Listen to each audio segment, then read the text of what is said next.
Okay, so today we are unpacking this really fascinating allegory, the Gilded Crutch. Hmm. We're doing a deep dive into what happens when an entire society, really, gets addicted to the short-term appeal of just printing wealth. And the setting here is key. We're talking about the ancient Aurelian Republic. Right, specifically a province called Oakhaven, and we're Mm. following this one man, Elias, a vineyard owner. And Elias's world is it's defined by this huge economic shift. They moved away from what they called hard metal. Where debt was a real tangible thing, something you Mhm. literally, carried on your back. Exactly.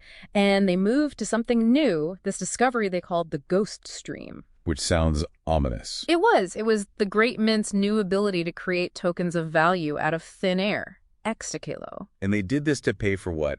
Endless wars and... Endless border wars, lavish feasts, government projects, all without the political pain of raising taxes. So our mission here is really to understand how this temporary fix, this glittering promise, becomes a destructive necessity. The Gilded Crutch itself. Yeah. And it all comes down to dependency. Systemic dependency. So let's talk about Elias. He's completely hooked on this ghost streamer. Oh, completely. He needs it to keep flowing because that cheap, easily available credit is what secured his land in the first place. So if interest rates go up even a tiny bit... Even by a fraction, he's ruined. Immediately. He is addicted to the very thing that is, actively eroding the value of everything he owns. But if he's already being ruined by it, how does the system even sustain that lie for any period of time? Well, it sustains it through momentum, but you can see the rot everywhere else. That constant influx from the ghost stream, it just causes a total collapse in value. We'd call it inflation. And we see that with Marcus the Baker. Yes, the baker is the perfect example. He didn't just raise his prices, he tripled, then quadrupled them. And he had that incredible line, right? He said he wasn't charging for the bread anymore. He was charging for the loss of faith caused by the mint's actions. That's the real cost. And that loss of faith is what really sets the stage for the political crisis.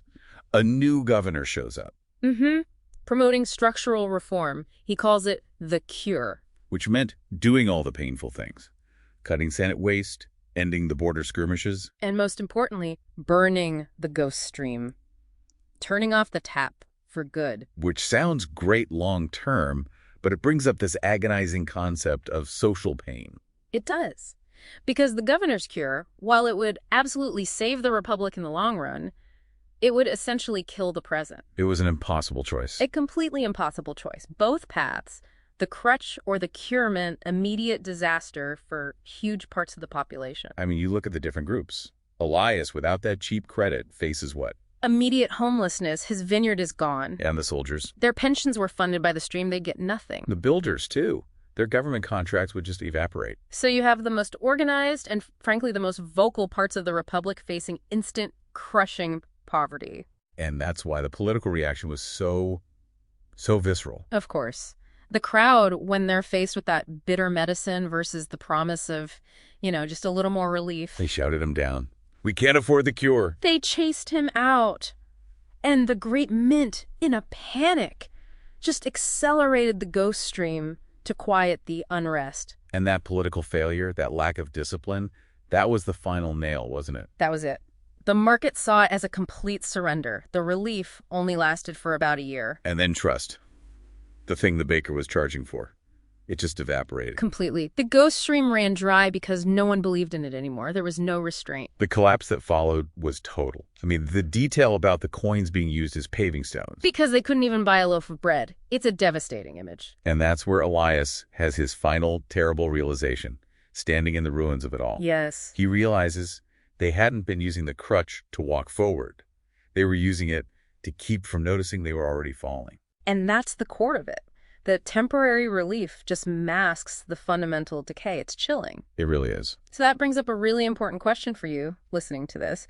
If a short-term financial fix eliminates your immediate pain, but it also stops you from making necessary structural change, what is the true cost? What's the cost in long-term resilience? What are the gilded crutches in our own systems that we're leaning on just to avoid confronting a much deeper problem?